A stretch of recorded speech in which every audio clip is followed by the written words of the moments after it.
Est-ce qu'aujourd'hui, dans une convention telle que la Japan Event, quand on vient vous voir, est-ce qu'on vous associe aussi souvent encore à la voix d'Ekichi Onizuka? Ouais, franchement, je dirais qu'il y a 40%, allez, on va dire 40%, et c'est incroyable. Franchement, je m'en remets pas parce que c'est 22 ans après et je trouve ça fabuleux. Je suis tellement heureux. C'est un personnage qui m'a tellement marqué et qui me marque encore, qui a des valeurs incroyables, qui défend des choses qui sont essentielles, le harcèlement, qui est contre le harcèlement, qui défend voilà, la solitude, qui tue un peu nos gamins et qui isole les gens, etc. Donc c'était des valeurs déjà à l'époque très fortes et sans doute au Japon très très fortes.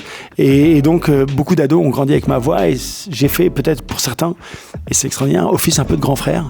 Et je suis tellement touché quand j'entends des jeunes qui me disent, ou des moins jeunes qui me disent qu'ils calaient et que ça leur a donné le moral et que ça les a fait espérer et tenir. Surtout tenir, parce que c'est des âges qui sont difficiles, où on peut craquer très vite, où on peut être harcelé, et même à l'époque.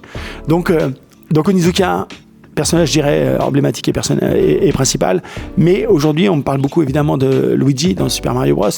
On parle également beaucoup de Shadow dans Sonic, qui lui aussi est un personnage charismatique.